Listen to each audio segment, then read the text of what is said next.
Good evening to one and all. I hope everyone is safe during this pandemic. I welcome all the international webinar to Sheshadripuram Evening Degree College on Anti-Caste Politics and Environmental Justice Chapter 3. I welcome all the office bearers of American University, USA and Sheshadripuram Educational Trust. I welcome our beloved principal, Professor N.S. Satish sir. I welcome you, sir. At the outset, I am happy to inform you all that our evening college is celebrating its Golden Jubilee year. On behalf of our college, we congratulate all the stakeholders. Ambedkar Study Center of our college, in association with Anti-Racist Research and Policy Center, American University, Washington, D.C., USA, is organizing an international webinar on anti-caste politics and environmental justice, Chapter 3.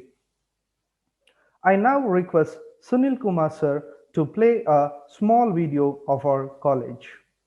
Over to you, sir. Proving this statement true, it all began in 1930 when two women, educational enthusiasts, took up a noble initiative. In the erstwhile posh locality of Sheshadripuram, Srimati Anandamma and Srimati Seethamma started a primary school with 20 children. Now, Sheshadripuram Educational Trust, under its umbrella, has 36 institutions. It all began with the educational visionary Sri K. M. Nanjappa, the then president of Sheshadripuram Educational Trust, in 1971, which has been a landmark in the history of education for the working students by starting Sheshadripuram Evening College. Our college started with the primary objective of imparting formal education to the quality and needy. The college is affiliated to the Bengaluru Central University. Being in the heart of the city, it has an easy reach and connectivity. Its premises comprise of spacious building with good canteen, computerized library, business lab, browsing center, Wi-Fi facility, sports club, thus well equipped for all academic, sports, co-curricular like NSS, NCC, YRC, etc. and extracurricular activities throughout the year. The college organizes orientation program for freshers and guest lecturers to equip them.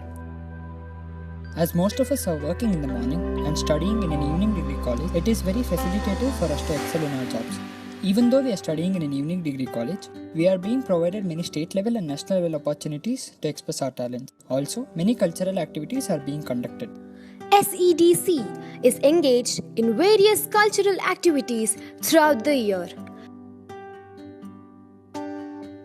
There are numerous committees in the college that perform variedly on their behalf and have a lasting effect on the college, students, as well as outsiders. Our evening degree college believes in the vision to ignite the minds of every student to identify and develop their inner strength, with the mission to promote holistic development of students by offering quality education and making them self-reliant and progressive.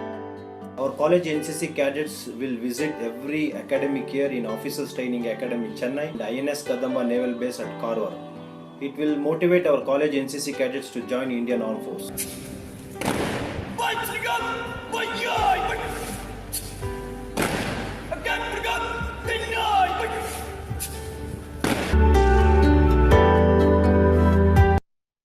Now, I would like to introduce and welcome our theme speaker, Dr. Prashant Tambe, Founder Secretary of Sankalp Social Entrepreneur. Sir did a PhD in Natural Resource Economics and studies the dependence of scheduled caste forest deliverers and their experiences of decentralization in Indian forest sector, based at Nagpur, Maharashtra. And being a member of such a community, he has gained expertise in environmental economics by South Asian Environmental Economics and development of international forestry resources and institutions, USA. Dr. Tambe has around 20 years of experience in teaching and research. He has worked in research projects funded by World Bank, etc. He has several international and national conference publications to his credit. Prashant is a social entrepreneur and a founder secretary of Sankalp NGO, which runs a degree college for underprivileged students in Nagpur. He is also credited with starring social initiatives like Deepastambh and Karuna for mentoring students of socially disadvantaged communities. He has delivered lectures at Tata Institute of Social Sciences and Dr. Ambedkar Chair in RTM Nagpur University. Now, I will request Dr. Prashant Tambesar to address the webinar. His theme is Formalizing the Historical Exclusion of Dalits, Reforms in Indian Forestry Sector. Over to you, sir. Honorable Chair of the session, Dr. Mukul Sharma, sir. He's professor at Ashoka University. He's also my mentor. He's a very prominent author and also credited with bringing narrative of Dalit forest dwellers in the larger discourse on environmental justice in India. Dr. Malini Ranganathan and other members of Anti-Racist Research and Policy Center, American University, Washington, D.C., USA. Dr. Goldie George, my co-speaker, Honorable Executive Body Member of Sheshadripuram Educational Trust, Dr. Satish, Principal of Dr. Ambedkar Center, Sheshadripuram Union Degree College, Dr. Konnur, and other distinguished faculty members. At the outset, actually, congratulations on this Golden Jubilee year of your college. Myself, I'm running this degree college since 2009, so I know the effort that goes in running a college. And you are running a degree evening degree college, so one can understand the effort that you people are putting in. So congratulations. And dear participants from India and other countries, a very good morning and evening to all of you. I have been told that some of you, some participants have joined from different countries, and I believe there are some participants from US as well. So good morning to all of you. At the outset, I would like to thank the organizers for conceptualizing and organizing this international webinar on the very important topic of anti-caste politics and environmental justice. You see, this is a very, very brilliant initiative and giving me an opportunity to share my research. Dear student friends, in the 15-20 minutes of this presentation, I hope students would be getting some good research ideas to explore further. You see, this is Dalit concerns in forestry sector is a very unexplored area, and let's not be environmental blind. This term is coined by Dr. Mukul Sharma himself. So let's be environmentally sighted, not be environmental blind, and you would be getting some good research topics to to explore further. With the permission of the chair, I would like to dedicate. Friends, imagine this situation of Dalit forest dwellers, fighting for their right on land, water, and forest, and when they get those rights, they are. So it is because of this that I would like to dedicate this presentation to those Dalit forest dwellers who fought shoulder to shoulder with tribal forest dwellers for their right to water, forest, and land. But when finally their rights were granted, they were termed others and termed as other forest dwellers. You see, this continuity of othering Dalits, formally or informally, is there, and it is continuing. Dear friends, this presentation is looking at how decentralization reforms in Indian forestry sector are proving out to be exclusionary for Dalit forest dwellers and formalizing the historical exclusion that Dalits have been facing. Caste-based exclusionary practices do not have constitutional validity but acts and do have. And in a democratic society that refer to constitution, do have constitutional validity and are thus expected to be inclusive. So the acts and policies which are framed in democratic society and which refer to constitution, they are expected to be inclusionary. However, if such formal acts and policies become exclusionary for a section of society, then they are more dangerous as they come in the garb of laws and legal provisions with sanction from state, and thus only perpetuates and add to the existing exclusionary experiences of the excluded communities. Friends, before we explore this in detail, let's look at how forest is lifeline for close to 27 to 30% of India's population. And the sheer magnitude of this dependence will give us an idea of the consequences of the exclusionary acts and policies introduced in forestry sector.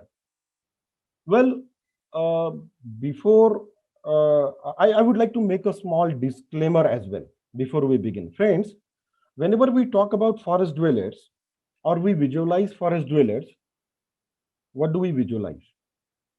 Whenever you talk about forest communities, who are those forest communities?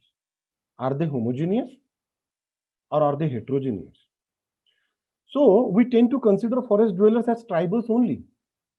This is the impression that is being given. And this is the impression being carried out by most of the present day scholars on forestry even. Some of them are leading columnists in the newspapers like Indian Express as well. Of course, tribals are the largest group of forest dwellers in India, and this presentation is not aimed at undermining their dependence on forest, but to stress upon the fact that tribals are not the only forest dwellers in India. So there is this misconception among the general people about forest dwellers. If this misconception is carried on by the general people, it can be understood. But if this perception is also carried out by the policymakers, implementers, and researchers, then it needs to be discussed and factual position needs to be brought forward. And this webinar is bringing out the narrative of such source dependence in the larger discussion of environmental justice. And so the organizers of this international webinar deserve to be congratulated immensely. I congratulate organizers of this webinar. You see, it's not easy to against at least these days. Thank you. So friends, let's look at the key role that forest plays in the lives of all forest dwellers. Let me share my screen. So in the Indian context, where there is widening regional imbalances in economic development, limited irrigation facilities and limited resources, dependence on natural resource like forest for the forest communities is unavoidable. William Sinderling, a noted forestry scholar, observed that forests are usually located in inaccessible areas and that there is a strong correlation between forest and poverty. So due to this limited reach of development intervention, forest acts as a very lifeline for forest dependent communities. So forest provides fuel, wood, fodder, timber, food supplements like seeds, roots, leaves, flowers of mahua, and sal, fruits like mangoes and guava, tamarind, herbs, oil seeds, honey, resins, gum, etc. Of these, some items are used for self-consumption, while some are bartered and some are sold in market. Now, bamboo is an important non-timber forest product, being collected by most of the forest dwellers. So India has the world's second largest bamboo resource, and an estimated 8.6 million Indians depend upon bamboo for their livelihood. One can imagine the magnitude of dependence on this resource. Next important non-timber forest product or the forest product collected by a majority of the forest dwellers is tendu leaves. Now, collection of tendu leaves alone generates employment for 6 weeks annually for close to 7.5 million people, and annual sales of tendu leaves, Chhattisgarh, Odisha, and Maharashtra alone amounts to 1900 crore annually. One can imagine the contribution of forest in household income of forest dwellers.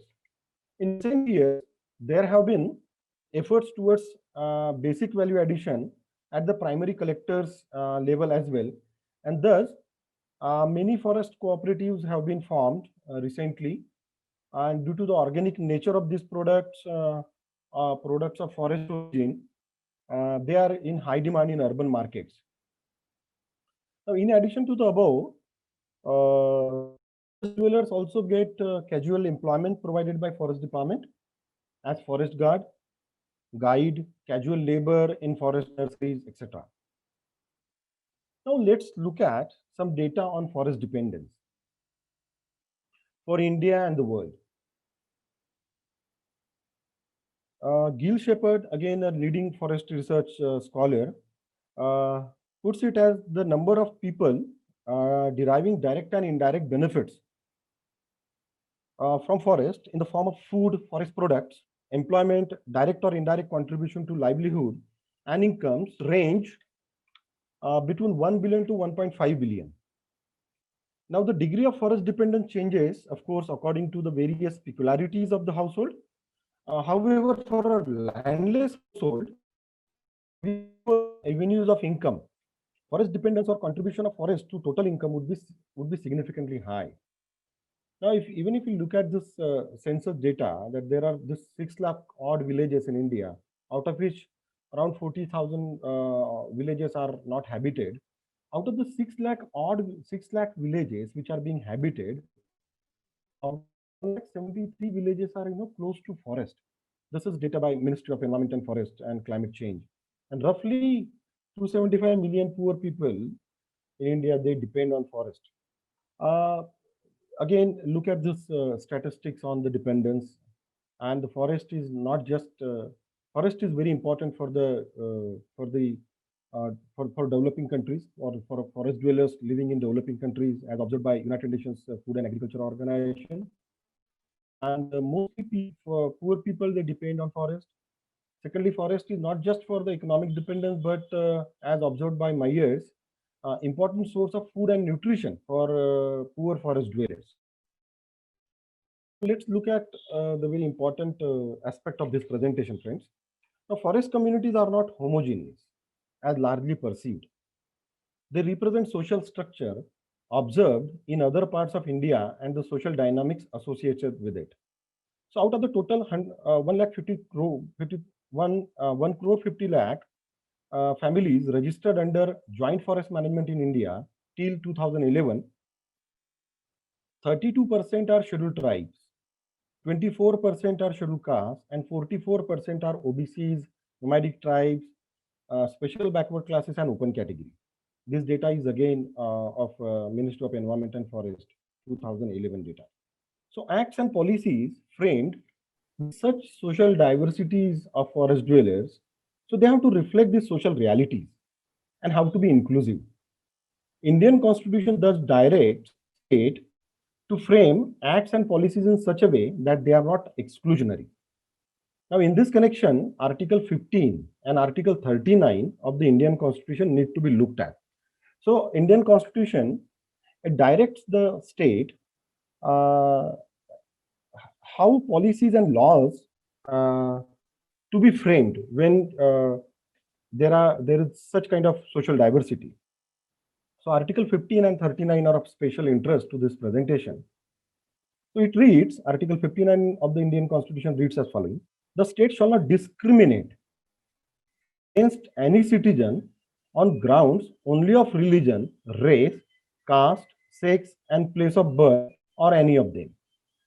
Now Article 39 reads, the state shall in particular direct its policy towards securing that the citizens, men and women equally, have the right to an adequate means of livelihood. With such directions for the state, Now let's look at the decentralization drives in forestry sector in India from this perspective of inclusionary direction of the Indian Constitution. So let's look at two forestry sector. One introduced in 1998, known as Joint Forest Management. Actually, this Joint Forest Management, 1998 forest policy has brought a paradigm shift in forest-dependent departments, approach to forest management in India.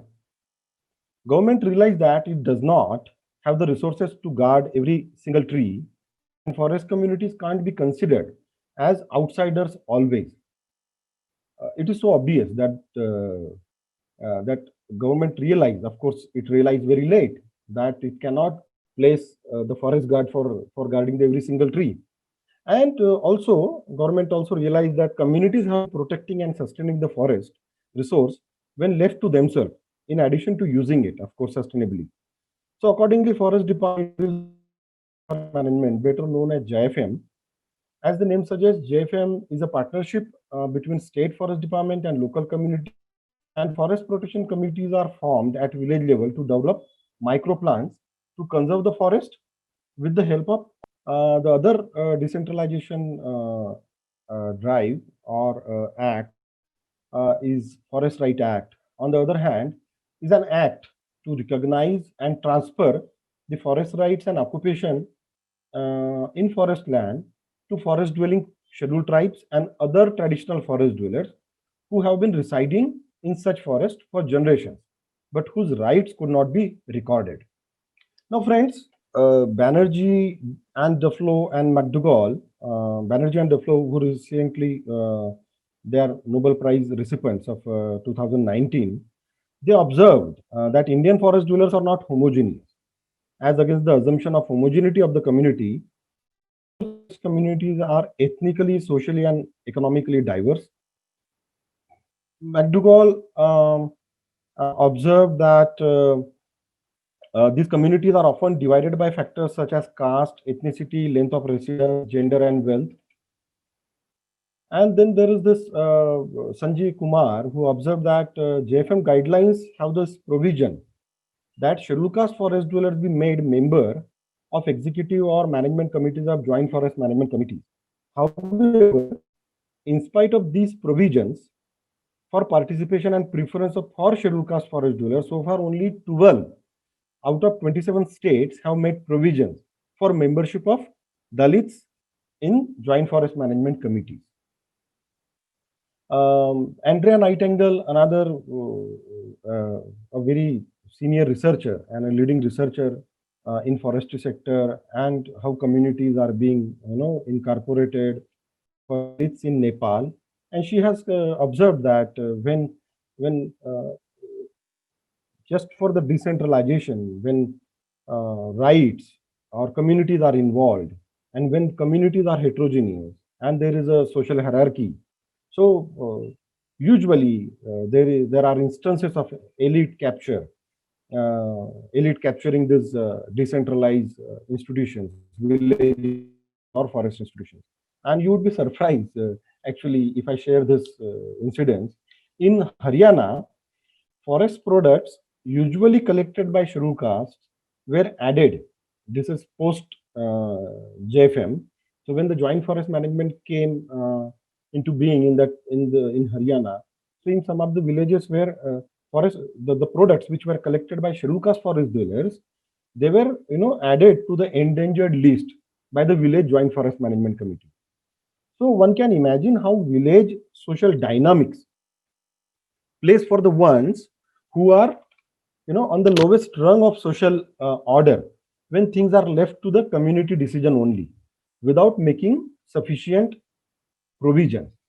So this presentation again is not against the decentralization, but decentralization, just decentralization without considering the heterogeneity of the participating communities and without making the sufficient provision actually would result into such kind of instances like Haryana. So forest in India is categorized as reserve forest, core forest, buffer forest, protected forest as per the level of protection and access rights to community. However, for the first time, this is interesting, the Forest Right Act of 2006 not only made two separate categories, it divided the forest dwellers actually as other traditional forest dwellers. So it not only made two separate categories of forest dwellers, scheduled tribe forest dwellers and other traditional forest dwellers.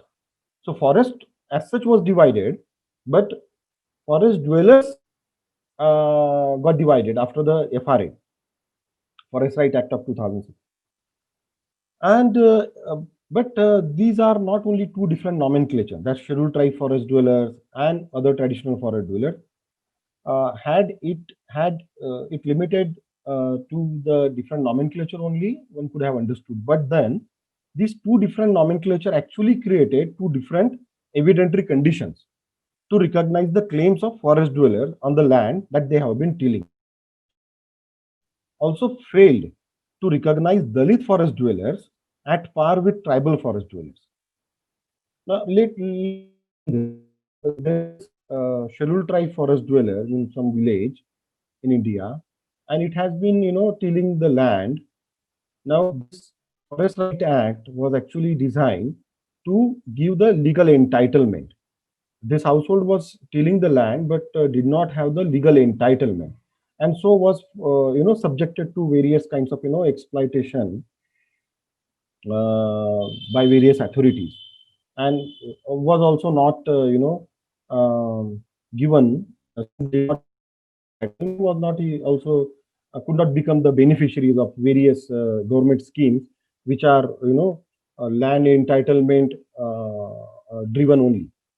So this act was, made to give legal entitlement of that particular land, agricultural land that the household has been tilling.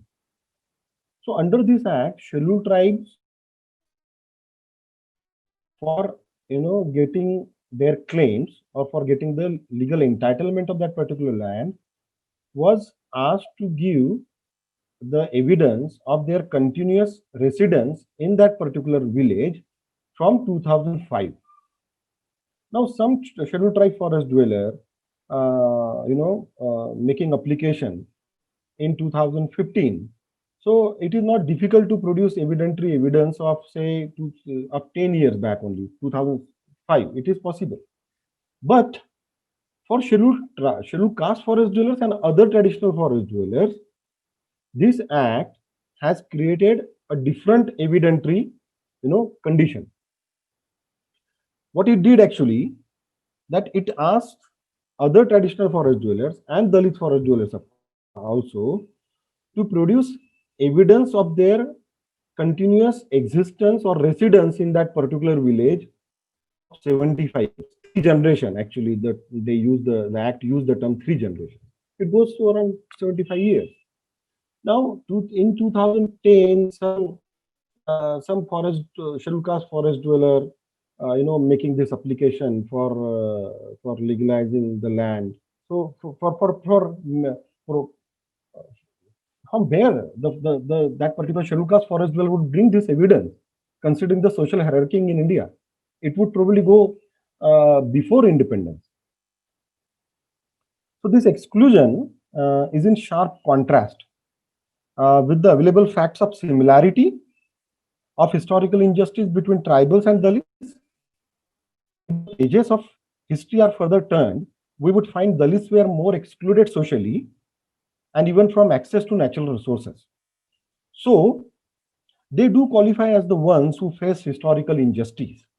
Now let's look at the field level, consequences or the manifestations of this othering. Mukul Sharma, who is incidentally chairing this session, Dr. Mukul Sharma, he terms this othering of forest dwellers as environmental blindness on the part of on the part of policymakers. One can refer to this this term coined by Amartya Sen, another Nobel laureate, unfavorable inclusion. So although scheduled caste forest dwellers were, of course, they were excluded, but they were included in other traditional forest dwellers.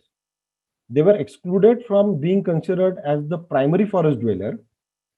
They were included as other traditional forest dwellers, So if you refer an Insanian sense, it is unfavorable inclusion. So either Dalits are excluded, or when they are included, they are unfavorably included. So what is actually happening on field because of this?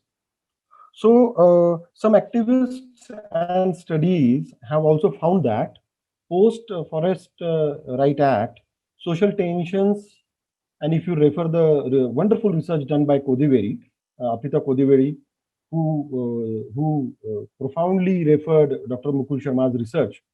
So she has also, brought this out that social tensions have actually widened between tribals and non-tribal forest dwellers, especially Dalit forest dwellers.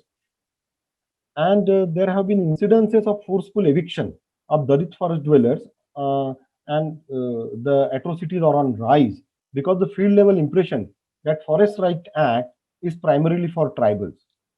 So this study conducted by Asavari Sharma, a PhD scholar from Tata Institute of Social Science, Mumbai, shows the field level consequences of the differentiated eligibility conditions for tribals and other traditional forest dwellers. Now it can be seen that there is a stark difference between claims made by tribals, those barks, uh, you know, and they are not, of course, in proportion to their percentage in total forest dwelling population. Now this disparity is further continued, and it can be seen from this slide.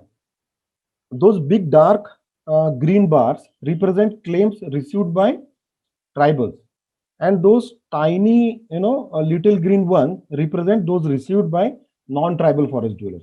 Now look at the disparity. Look at the rejection rates now. The rejection rate of the claims made by other traditional forest dweller is very high, owing to this condition, evidentiary condition of 75 years of evidence for other traditional forest dwellers. So they are not just two different nomenclatures. What is happening at ground level? These are the forest dwellers who, as I mentioned right in the beginning, these are the forest dwellers who fought shoulder to shoulder with tribal forest dwellers. And look what is happening at ground level. So the consequences of exclusionary conditions, discriminatory and hostile approach by the implementing authorities can be summed up in this observation made by one Dalit forest dweller from Himachal Pradesh. Quote, after PESA has been implemented in our area, the scheduled caste, mountain Dalits, have become marginalized amongst the scheduled tribe. The Scheduled Caste, Scheduled Tribe Atrocity Act is not applicable in these areas, and hence there are no provisions for the Scheduled Caste Dalits in the tribal society to get protection from caste-based violence or discrimination. This is very important. Now, there is no space in the Forest Right Act 2006 for scheduled caste living in tribal areas, unquote. The most devastating impact, friends, rather is, however, is not documented yet. And what is that devastating impact that is happening beside the very high rejection rates? Friends, this whole collective struggle for Jal Jangal Jameen, water, forest, and land, has actually weakened post FRA. This whole the solid between tribal and Dalit forest dwellers and other traditional forest dwellers, this whole struggle has actually weakened, and those features are evident. So FRA 2006 refers to the historical injustice with tribes while identifying them as primary user of the forest resources, and for preferential and favorable treatment under this act. However, scheduled tribe and scheduled castes are constitutional terminologies. You see, both Dalit and tribal share more or less the same past, as observed by Ambedkar, scholars like Ambedkar, Mukul Sharma, Kodiveri, and Asavari Sharma. And In this context, it is important to quote Dr. Ambedkar, who in his epoch-making study, The Untouchables, who were they, and actually putting forth his analysis of how some communities become untouchable. So he shared that, quote, to understand what gave rise, actually this is a long analysis, so I'm just sharing the selective quote. So to understand what gave rise to the problem of the broken main here in this context is untouchable, it is necessary to realize that primitive society was fundamentally tribal in its organization, unquote. Considered as untouchables and with no access to resources that were available to others. So forest, as Thorat, Dr. Sukhdev Thorat, a leading researcher again, he observed this, that so forest must have been the source of livelihood to erstwhile untouchables. Now forest occupations, this is interesting, a reference to this fact is found in Kautilya's Arthashastra, where he mentions that Chandalas, it is an untouchable caste, that Chandalas be employed in guarding forest. So at one point of time, these erstwhile untouchables were engaged in forest occupations, which were considered as lowly occupation at that point of time. However, Forest Right Act, while correcting, just looked at and referred the historical injustice with tribal only. So it the very limited pages or the selective pages of history. So, however, such historical, relationship with tribals and Dalits with forest is not explored and presented by the scholars. And Dr. Mukul Sharma does is very right when he observes that the scholarship on environmental issues and movements and debates on development have particularly focused on voices and visions of women and tribals. However, though Dalits have often participated in significant numbers in various environmental movements, they have been, as a category, largely missing in most studies because they are usually merged with the general definition of poor, marginal, vulnerable, displaced, environmental refugees, and migrants. So, this incorporation of scheduled caste in FRA, Forest Right Act, and other forest dwellers contributed to the absence of studies on Dalit forest dwellers by scholars like Mukul Sharma and Kodivari. Sophia Chow, a leading forestry scholar, also observed the same, of course, in other context, when she said that and underlined the importance of reliable data of dependence on forest for policy formulation. Now, friends, it is with this background of absence of studies that this study was undertaken to know the dependence of scheduled caste forest dwellers from Chandrapur district of Maharashtra, a state in India. And I'm sharing briefly the key findings of my study.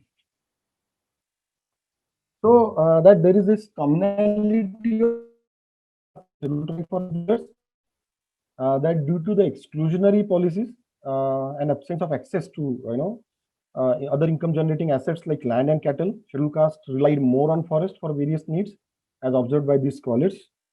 That around 22 to 24% forest dwellers in India are scheduled caste forest dwellers. Roughly, it comes out to that probably every fifth or every fourth forest dweller in India is scheduled caste. Now, we wanted to look at whether the scheduled caste forest dwellers, they share the same, backwardness along with the scheduled tribe forest dwellers. And these findings are there in the surveyed villages. 42% scheduled caste forest dwellers were BPL households, while 58% were APL. 42% below poverty line population is again a very high ratio. And 75% of the household live in mud brick houses with tiled roof. In the surveyed scheduled caste forest dweller household, 47% of the household were landless, 37% were from marginal of land, and only 4% had more than 5 acres of land.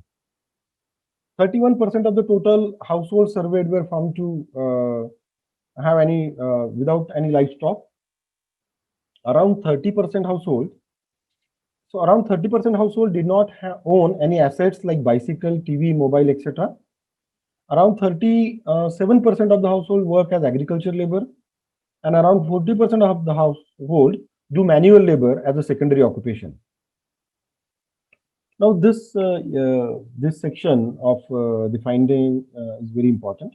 Now, forest product-based small enterprises are practiced by around 33% of the scheduled caste forest dwellers. Now, look at the dependents, their dependents as well. They are running these enterprises. They are making these bamboo mats and contributes. Now, how much forest contributes to the total income of scheduled caste forest dwellers? So forest contributes to the tune of 37% of the annual income earned by scheduled caste forest dwellers from all sources. And scheduled caste forest dwellers also share the cultural relationship. This is again interesting and important finding that there is this caste called Burud in Maharashtra, and they are known as Basod. They are basically into this bamboo making, bamboo based product making. So they go to the forest and then they do worship bamboo and other trees there. So scheduled caste forest will also share the cultural relationship with forest.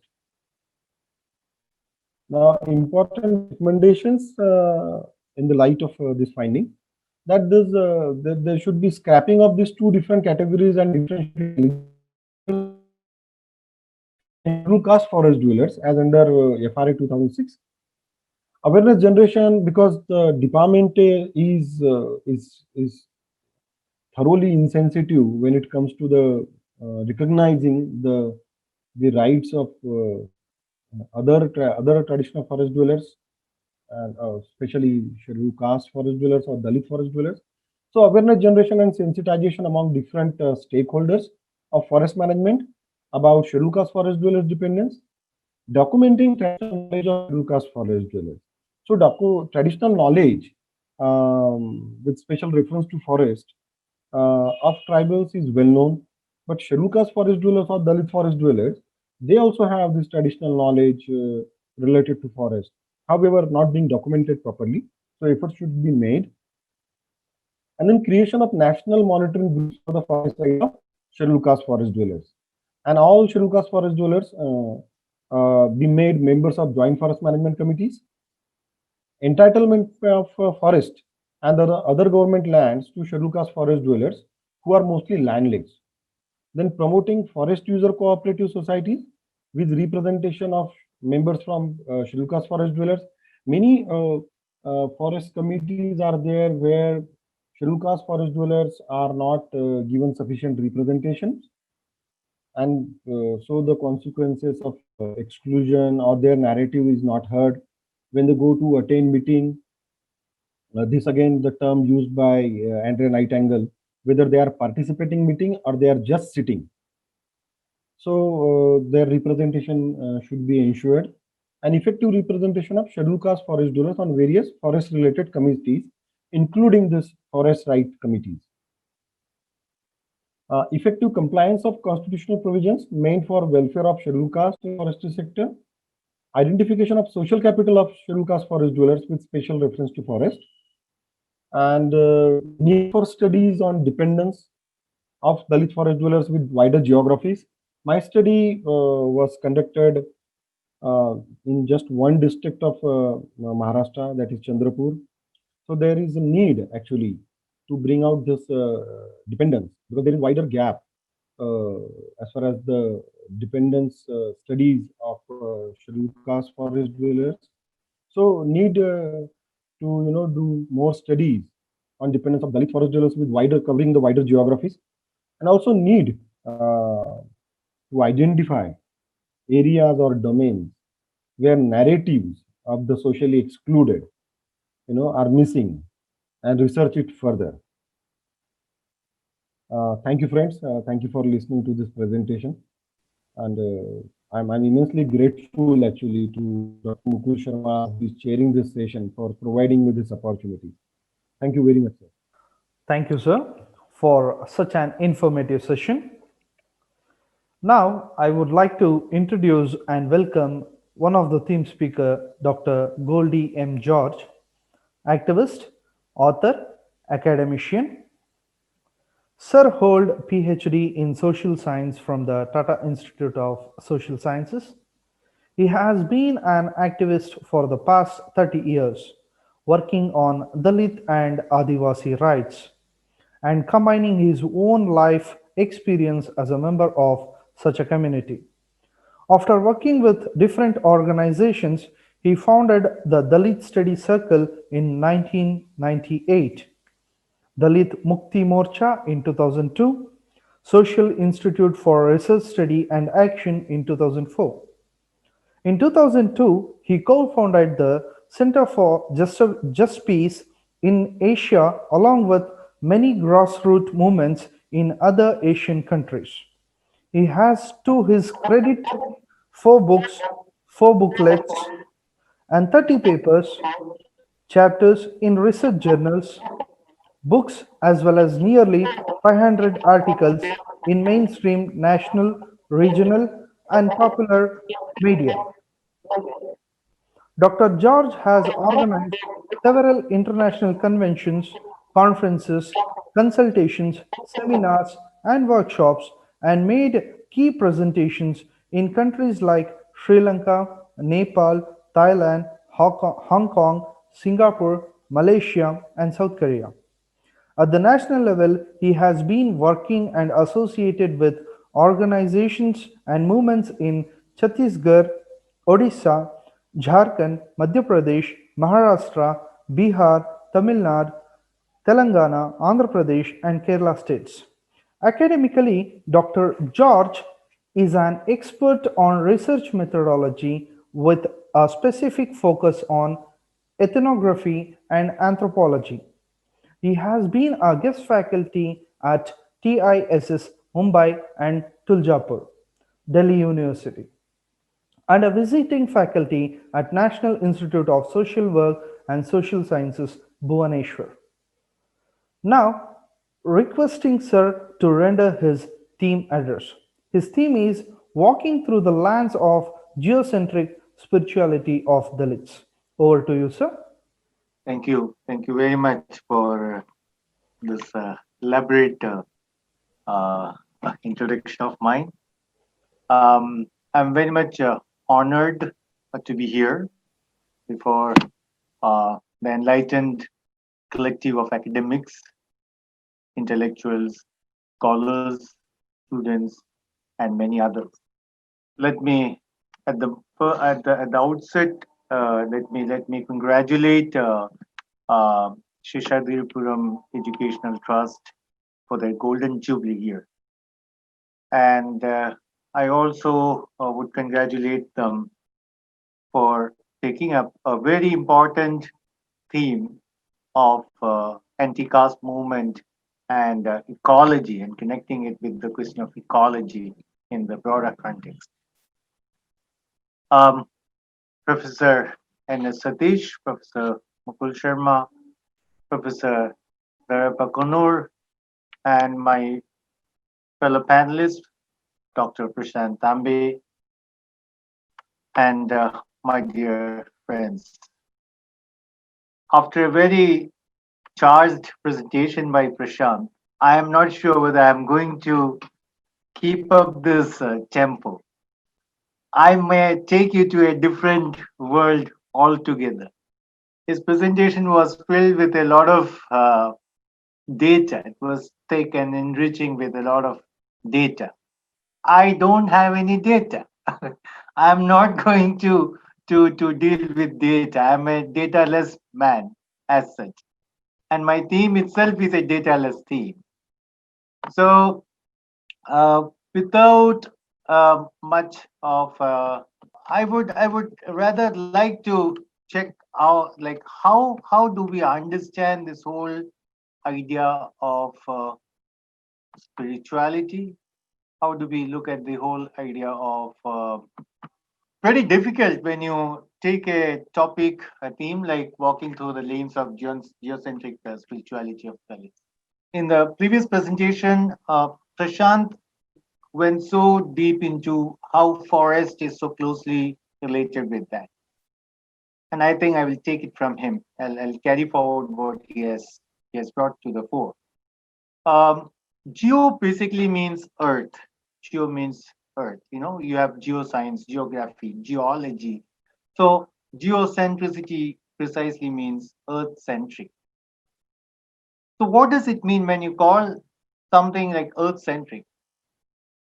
It in fact connects you with all different components, all different elements of earth.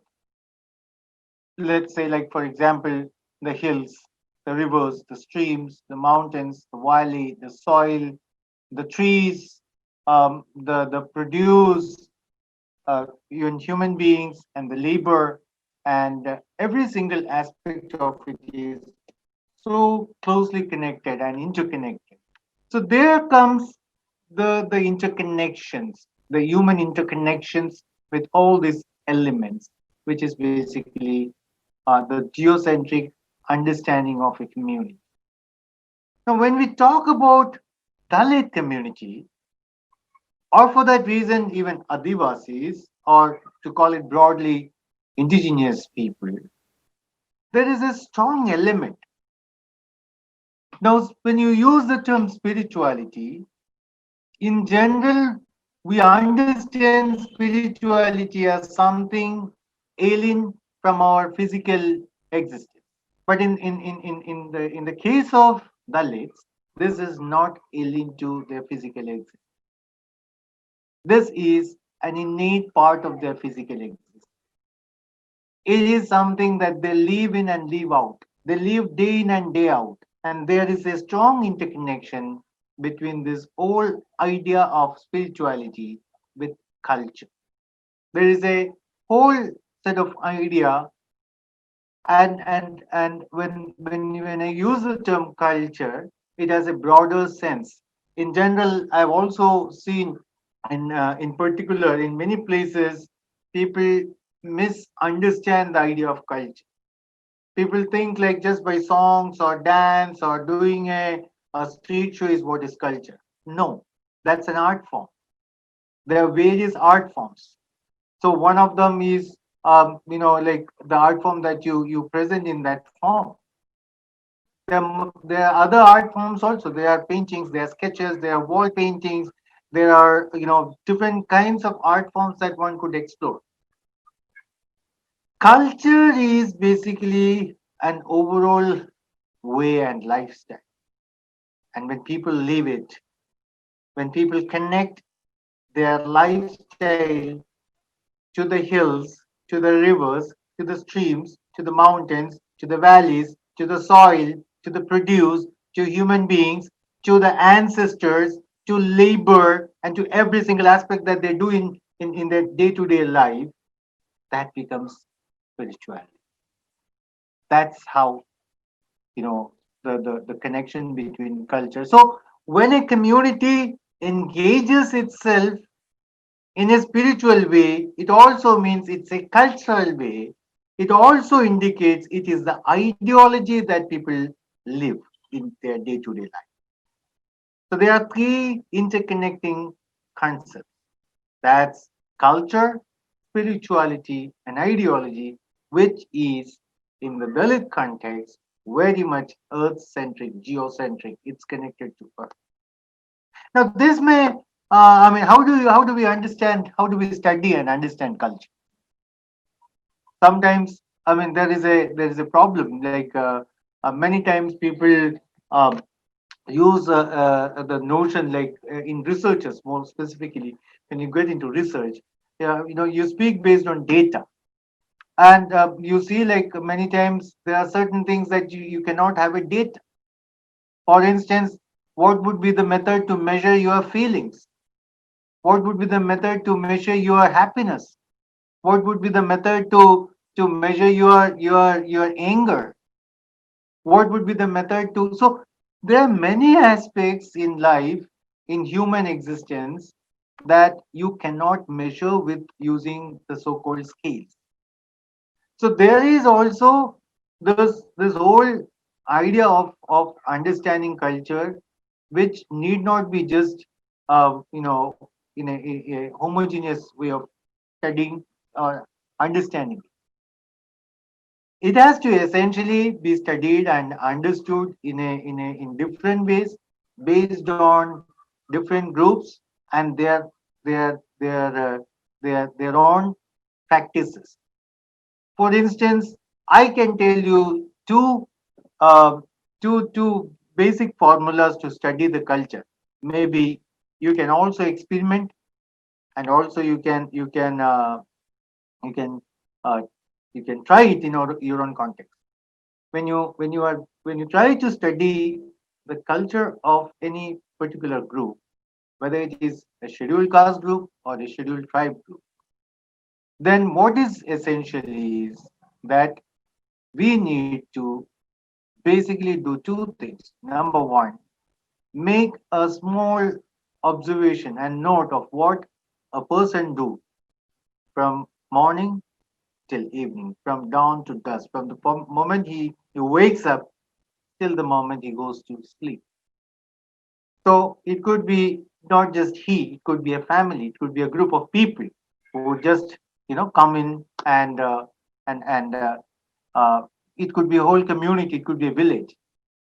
I was hearing when Dr. Prashant made his presentation. He said like he studied only one district, but my dear friend, I studied only one village. So you studied one district. For me, that's a big data. It's a huge and amount of information. So it's not about studying a village or a district, but it's actually studying what a person does, what the group of people do from morning till evening. What is his kind of daily affairs? Second is what does he do throughout the year? Which part of the year he goes to the forest? Which part of the year he is sowing the seed or tilling the land or preparing for the crops? You know, which part of the year does he celebrate?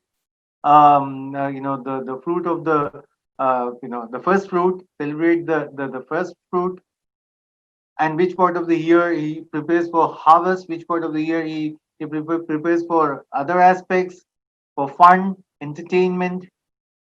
These put together will frame the overall framework of understanding culture. So culture as such is it's not uh, it's not a watertight aspect. It is very strongly interconnected with his behavior patterns or her behavior patterns, and also it's connected with what he or she does in their day-to-day life. How do they think and why? There's a why question comes behind that. So this is one of the easiest method to understand Dalit culture more specifically. Now this when you there would be lots of conflicts with when it interfaces with the modern culture, and this is very natural thing that will happen in that format. Now when we look at that interface, what is important is that we are not in fact talking about uh, about how a city based or a how an urban or the upper caste culture is being formed. We're basically talking about how indigenous cultures evolve. So the conflict is basically in the idea of evolution of a culture or studying the evolutionary path of that culture, and that's basically where there is a big conflict. Um, Now, when we look at it in a different way, how do we understand the epistemology of Dalit culture? I mean, first, it's definitely different from Brahminical understanding of spirituality, or in Brahminical sense, there would not be the interconnectedness of all elements of earth and universe, whereas Dalit spirituality is based on this interconnected. And there is a whole difference between individual versus collective. So the spirituality of the Dalits are very much a collective spirituality, whereas in a non-Dalit context, it is more individual spirituality. Particularly in mainstream religions, one could see that it's very much individual spirituality which matters. Now there are there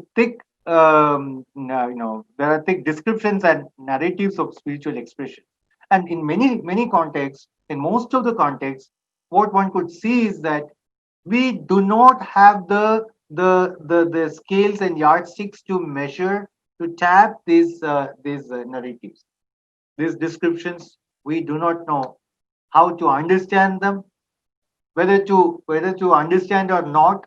We do not have any idea of.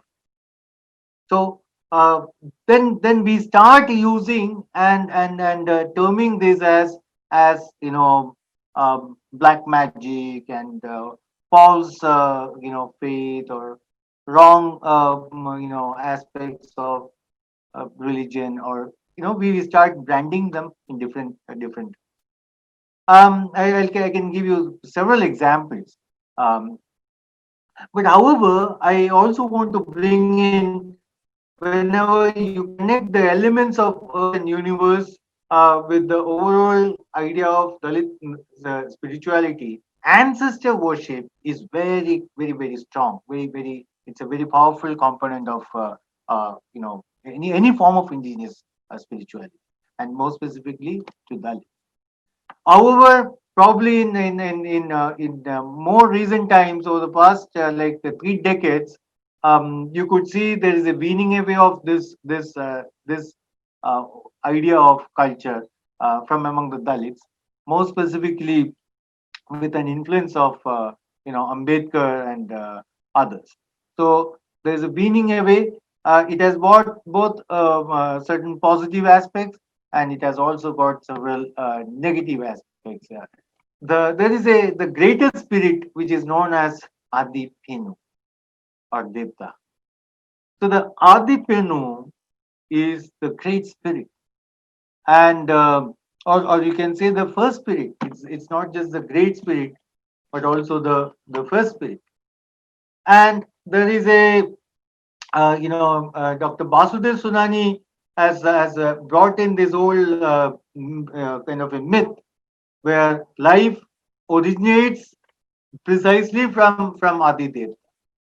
So what is according to Dr. Basudev Sunani, he says that the eldest son of Adi Devta, Gagarbh Sashak Lakhan Mandi Nagvansi Raja Dungi Chauhan, he was ruling the Mahanadi basin.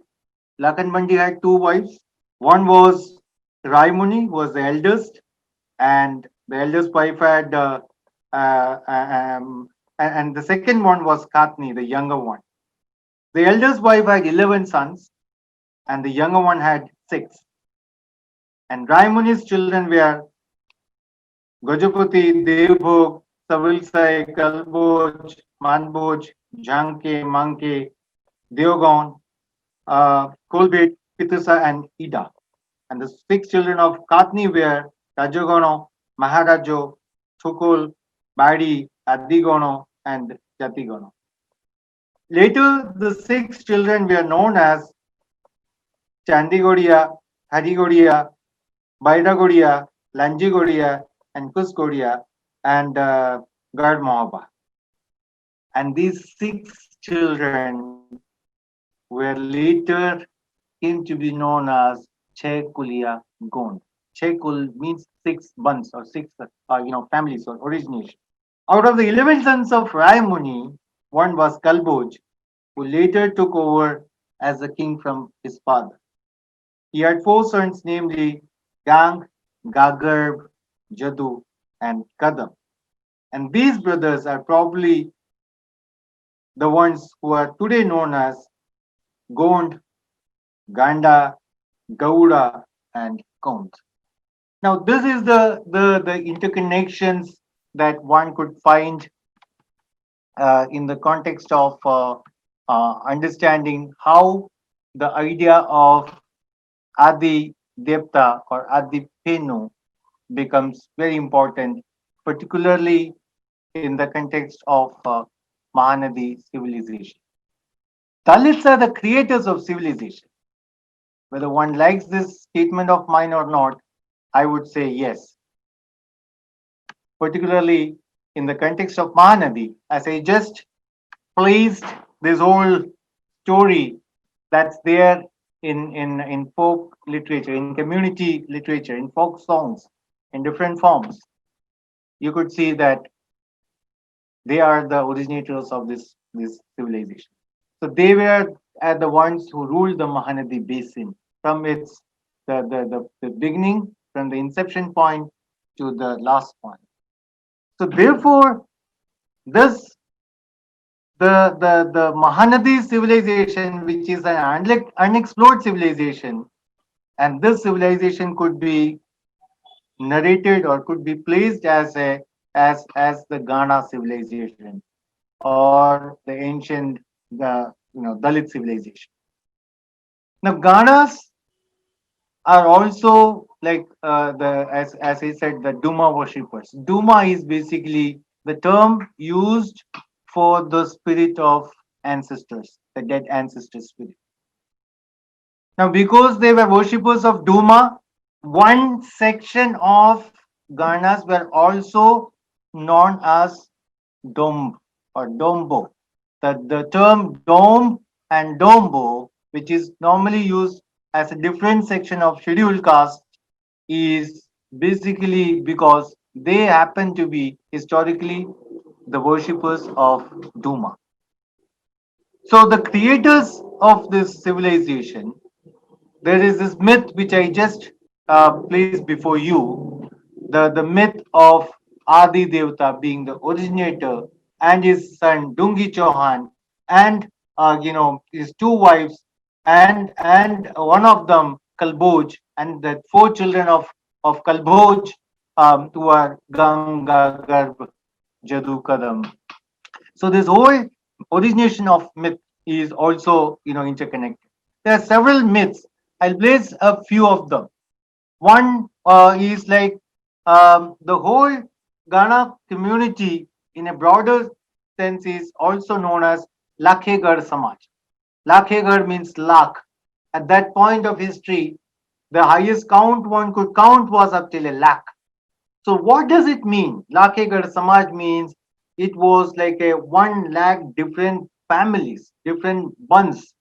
Each bansa had a very strong, element of their own, and each bansa were like very strongly, it had a kinship, and also each the name of his bansa was totemic. It was based on totems. For example, Nag. Nag means the serpent, the cobra, king cobra. Bag. Bag means the tiger, the lion. So you could take any of the titles, you will find it is very closely totemic. It is connected with earth. It's connected with, there are titles which means birds, which means trees, which means fishes. So there are titles which are very strongly interconnected to each other. Like one of the title among the Ghana people is Mahanand. Mahanand means, what does it mean? The one who had conquered the Mahanadi river. There's a river called Mahanadi. The one who had conquered the Mahanadi river is Mahanand. The Nanda among them is Mahanand. So these are like very strong elements of nature which connects them with this whole idea of civilization. The other aspect which a civilization has is the development of music and musical instruments. For example, Gana Baja is a very popular musical form across the Mahanadi region, across the Mahanadi basin. Now it is more popular in Odisha, in parts of Jharkhand, in Chhattisgarh, In parts of West Bengal, in parts of Andhra, Gana Baja is a very popular form of music. What does I mean, how did this musical instruments evolve? How did it develop? Do you think like the same kind of a dole or the drum that you see, the miniature drums that you see in the current form, did it just evolve all of a sudden? No, they actually developed in different forms. Probably the first time then when people start to beat something was on a large, leaf, like the papaya leaf or some big forest leaves, and then they began to see it really works, and it developed over it evolved over time. Like for example, mohri, it evolved over time. If you see the first frame of the introductory frame, I'll take you back to that frame. Have a look at these instruments. This is mohri. This is the one in the center is the the Nissan is the main baja. So, and the other on the side is Dole. So you can see Nissan, Dole. There's another one, Tasa. So there are so many different instruments that people develop. And for any civilization to survive, music, musical instruments, dance, and its connection with the spirits, with the spirits of nature and ancestry spirit. It's very, very, very important. Now, one other part of understanding civilization is invention of science and technology. Weaving is one of the most ancient sciences that one could find. How was it woven? How did they find, how did yarn evolve or develop? What is the connection of color and color technology? How colors become so innate and how weaving become so closely interactive with colors. Probably the earlier colors were, and not early, even till today, all colors are from the forest, and that's where my friend brother Prashant comes in, because he presented a very elaborate presentation on forest rights and forest people. So forests provided the basic color for the yarn and for the clothes. Many times, the initial coloring process has been not essentially for fashion and model. It was basically for certain, healing process. Sometimes you have a fight with a neighboring tribe. You are wounded. Then the cloth is dipped in a kind of into a syrup of neem and tamarind, haldi, and you take it out and wrap it around the person so that the wounds get healed. So after a while, they found like this is a very useful method of coloring the yarn. It looks better. Coloring the cloth, it looks really better. Coloring the fabric, it looks much better. So this way, I would say the Mahanadi civilization, which is an unwritten civilization, unexplored civilization, I have got so much to speak about it, is precisely a Dalit civilization. Perhaps this civilization existed at the same phase and time of the Indus Valley civilization, which, or perhaps we could also say that Indus Valley civilization was not just one civilization, rather it were like multitudes of civilization which were not given the due recognition.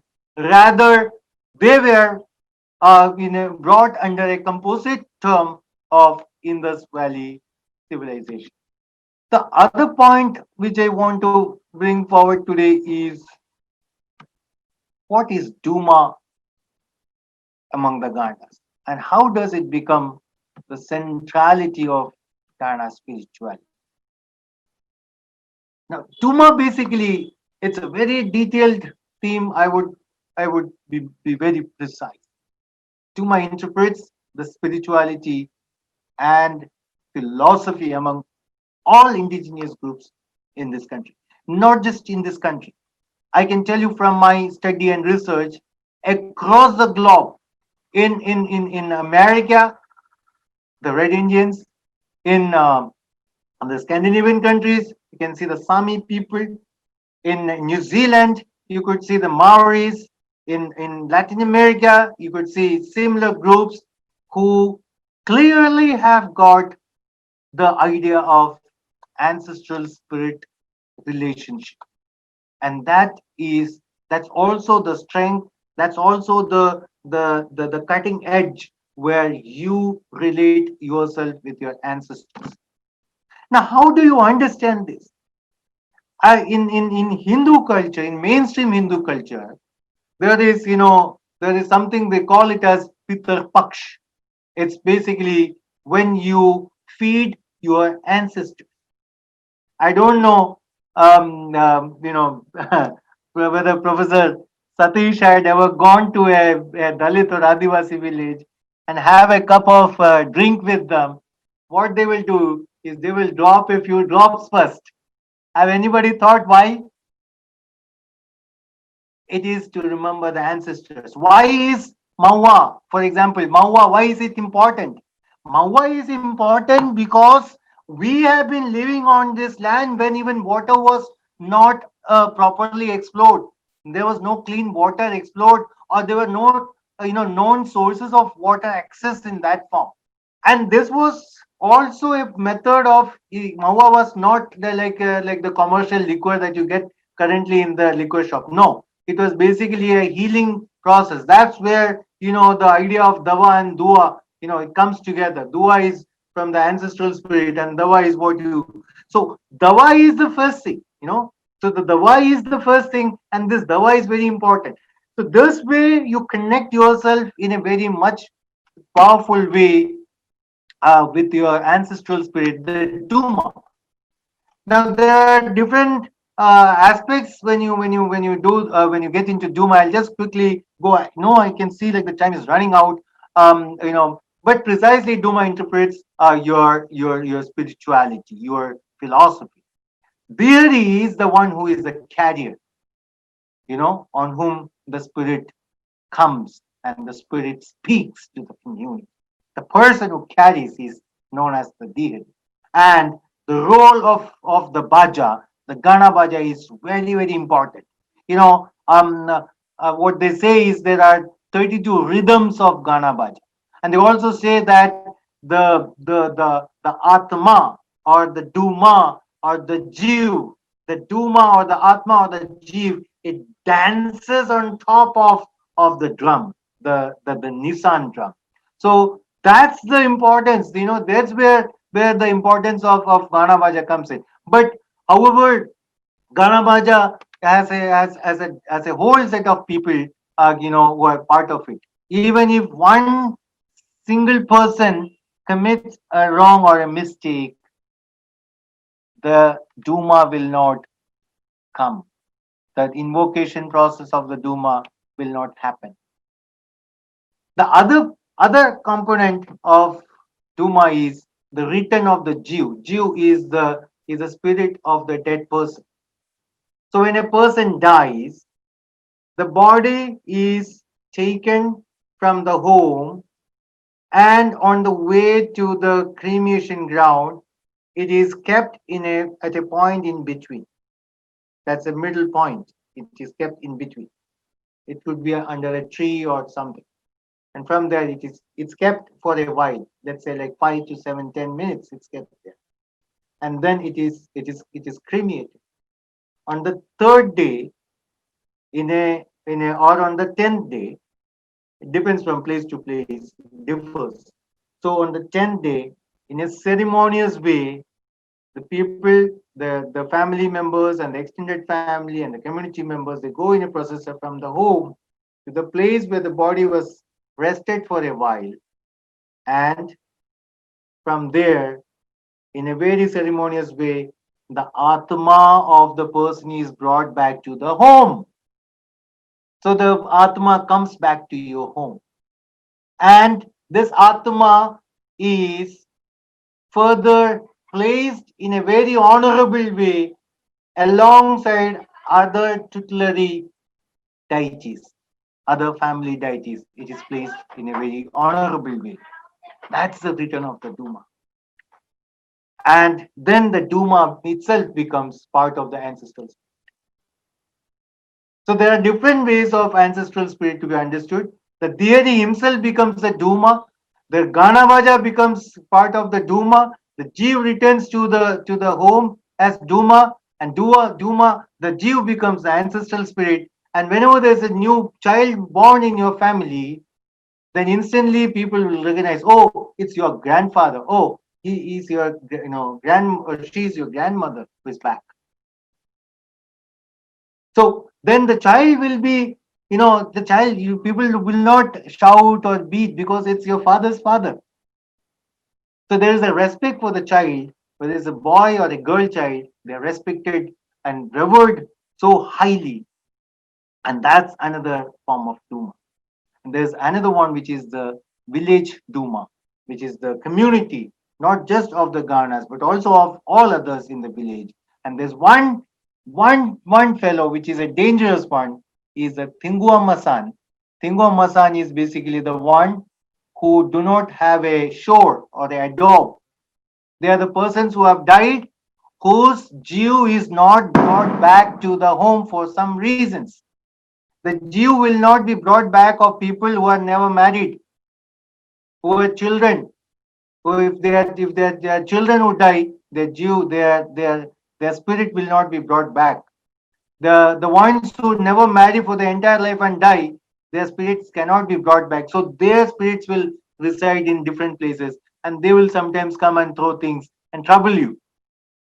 So that also there are methods of looking at it. Now, why this whole idea of Duma may contradict with modern medical system and psychiatry.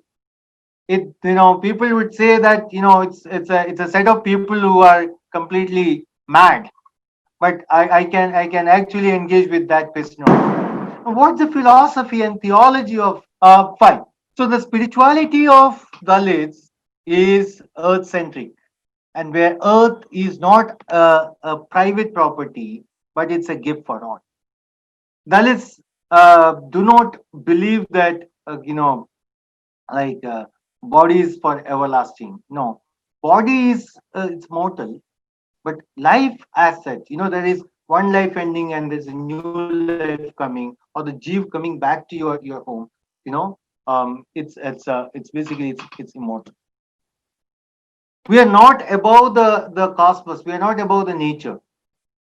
We are part of the nature. We are also in equality with the worms of the soil. That's why they're saying, Ame matire monus, ame matire kira. So we are the worms of the soil. Now, the other thing is no life without earth and no earth without life. So it's a complementary component. And no private property. It's already spoken. It's all common.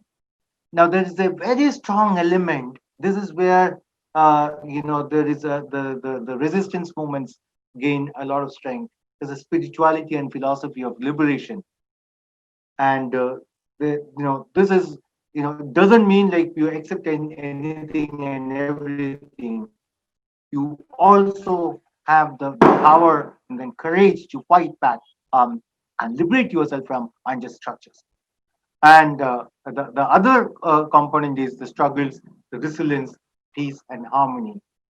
And Duma is basically also the energy cycle where multiple elements of cosmos engages and interacts with each other.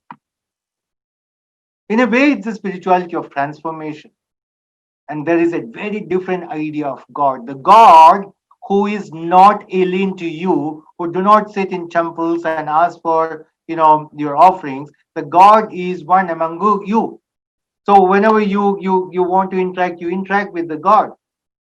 Whenever you call, the God will come and interact with you. So it's an active and interactive God, and there is no heaven, no hell. So there is no heaven, no hell, and in a way, the idea of Duma worship is also connecting with shamanism. So how do we understand this whole Dalit spirituality?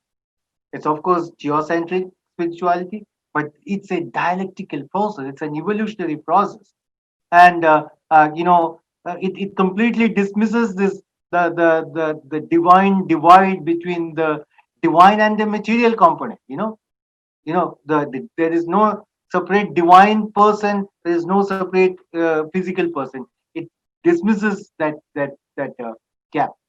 It dismisses the gap between divine and material.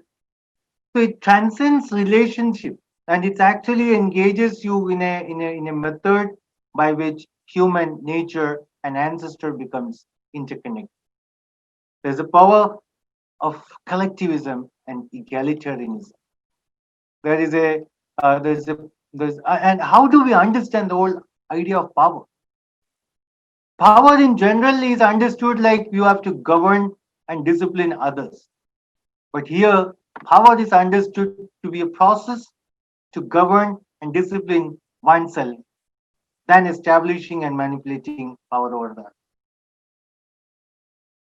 And the space for others, it remains very, very integral part of the whole creation process. And in a way, spirituality is the power of affirmation. So I thank you all for this time. You can have a look at some of the pictures. This is what you call as Mati Puja, which is an essential part of Gana life. Yeah, this is Gana Baja during marriage ceremony. This is the ancient technology of weaving. And this is the Pidar I was referring to. This is where each of the Jew is brought back and kept in a very ceremonial way. You can see another Pidar. This is the Ganda Baja, and where you could see this person who is known as the Moria, and this is the instrument Mori. He is the person who completely takes charge of the Gana Baja process. If he, although the Atma will dance on the Baja, but it's to his tune that they have to drum the Baja. And this Biritia, is basically a community storyteller who tells you stories about history. He's basically a very strong intellectual person who is not recognized in modern times as an intellect. And this is offering, to the ancestral deities. This is Maua. I was just mentioning about how important is dropping Maua. This is a Jatra, and it's kind of a thanksgiving to the Dumas. Both this is a community Jatra, so it's a community Duma, the village Duma, and this is the carriers. They are the carriers of the spirit, the Deharis. This is another picture of Ganabaja, and this is a sacred axe, and it's preparing for the sacrifice. It's a goodie. Yeah, these are like being practiced from Megalithic period onwards. There's a wall art, some more. Thank you much. Now, we take up only few questions which have received in the chat box. I request Sunil Kumar sir to moderate the interaction session. So the first question to Prashant sir. So the Yes. question is how the Dalits are uprooted from the forest in India. What are the measures taken by the government to rehabilitate them? Uprootment for Dalits from forest, I don't think would be a right term to use. They have been living there, culturally dependent, economically dependent on forest. Only thing is that their rights and their cultural affiliation with forest is not sufficiently acknowledged. Sir, can I ask one question to Goldie sir? Yes sir. Goldie sir, can you explain the concept of rebirth of Duma in short, very short? Rebirth of Duma. So there are different ways that the community looks at this idea. One is that, as I said, the Duma comes back. So there are different forms when it comes back. The rebirth is like, for instance, like if my father dies, hmm, and after a while there is a child being born in my family. So instantly, what they will say, "Oh, your father had come back." So that's one of the ways of looking at it. The other way is, there's not a rebirth as such as you see in a classical way. It's actually the jeev is already back to your home. The spirit is brought back to your home. So there's not that classical idea of rebirth. But in some cases, sometimes the child looks very identical to the grandfather. So then that child would be treated as at par with, with the respect of being that's given to the father. Sir, one last question to Goldie sir. One of the student want to know that what is the difference between Dalit spirituality and endogenous spirituality? Well, see, these are the terminologies that we use for convenience. Sometimes we use the term Dalit, sometimes we use the term Adivasi, sometimes we use the term indigenous. Even these terminologies have gone out of space at the moment, because there is a new term which has come up, which is called the First Nation, theory. There is a First Nation spirituality, which is also like very much discussed in academic circles across the world. So there is not much difference to call it. There are commonalities, but the processes could be different at times. And in general, like what Prashant said earlier, like, general, what people believe is like, forest belongs to the Adivasis. So general people believe like the idea of indigenous is also something, only referred to Adivasi people. It is actually a wrong, representation. It's strongly represented. I would say it's not just the, it's the SC, ST, OBC all together actually become the larger indigenous group of people of this country. So it's not just one group. It's multitudes of groups, and even sometimes you also need to go beyond the commonly laid down understanding in certain contexts, because sometimes the interpretation of one SC community may not be the same to another SC community. So the from Dalit to Dalit, it need not be the same. I hope I've answered or tried to answer. Thank you, sir. Thank you so much. This was from I'm this is from sorry, the sometimes I'm not able to satisfy everybody's questions. sir. We can understand because that the varieties of things which you have explained, it was totally new to us, and it was like a different word for us. As you mentioned in the very beginning that you have Prashant sir has taken you for that very different word than what you are research for. Even it is for us in two different movies we have seen on the single screen today.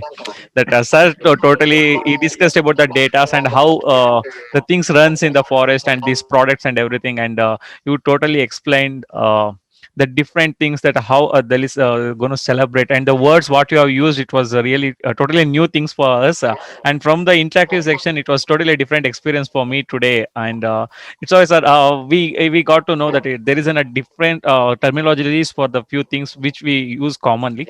So that's totally communicated to everyone, I believe. Thank you, sir. Over to Vinay, sir. I'll just take one moment. I'll give Yes, you sir. Please. one last point. See, we always use two terms, tantra and mantra. I think you all might have heard of these two Yes, terms, sir. Yes, sir. tantra and mantra. Actually, tantra is a Dalit terminology. The tantra basically means to reproduce, to produce and reproduce. It actually means it's a technological word. You know, tantra basically means it's a technology, the development of technology. So whereas mantra is nothing but to speak something, something, something, something, something. Mukul Bhai will know more about it. So mantra is, it's not my world, but definitely tantra is my world. So we are creators. We are basically creators, upholders So these new, when you said about new terminologies, I'm giving you a new definition of an old terminology. Sometimes the old terminologies itself is not understood in its own perspective. And thank you very much. Over to you, Professor Mukul Sharma ji. Thank you, Sunil sir. I thank all the speakers for answering the questions of the participants. A small announcement before the presidential remarks. The date and time of Chapter 4 will be on 19 December at 5 p.m. You will get the registration link soon to your mail ID. We send the feedback form link now in the chat box as well as to your registered mail, which will be active for next 48 hours. Kindly fill the same and send back for e-certificate. The e-certificates will reach you from 7 to 10 days. Now, I request Dr. Mukul Sharma, sir, Professor, Ashoka University, Haryana, India, who is the key speaker of this series, to render presidential remarks. Over to you, sir. Thank you. I am not the key speaker, and I have to just complete the final minutes. So thank you, Dr. Prasant and Dr. Goldie, along with, of course, the college and the principal and others and you, for such a fascinating day today, the talks today. Look, these two fascinating talks, and it will not be possible to give a neat summary here or to compile all the points that were made. Formalizing the historical exclusion of Dalits and reforms in Indian forestry sector by Dr. Prashant Tambe and the other by Dr. Goldie George, walking through the lens of geocentric spirituality of Dalits, really open up two different kind of world, and open up the contours of environmental justice. How could we further develop its conceptualization, its understanding, and both Dr. Prashant and Dr. Goldie actually they not only belong to the community themselves, but they also bring their very rich experience working on the issues of natural resources, Dalit rights, conflict, contemporary situation. So, of course, we through Prasant, we get to know, and we have been grappling with this issue that how the standard narrative of forest exclude Dalits, and if when it excludes Dalit, where does the caste factor in? There is no question of then caste coming into the picture. So, what Dr. Prasant Tambe tries to do. That it's not only the exclusion of Dalit in the forestry by environmental academician or researcher, but this is also a narrative coming in prominently into the fore of state, government, laws, legislation, judiciary, and how that exclusion is affecting even the contemporary efforts to address the exclusion in these sectors. And he rightly mentions that this kind of a when we talked about addressing the historical injustices in the forestry sector, it's something like an unfavorable inclusion, in the words of Amartya Sen, and how. Some people, certainly he mentioned about the work of some other people in this area, but he takes it forward in the sense of making this kind of an unfavorable inclusion and its impact on the struggles, the contemporary struggles about Jal Jangal Jameen. That's a very important point. He also takes it to the contemporary scenario of the implementation of FRA, and its impact on the Dalit population in different part of the country, giving the reference of some important research.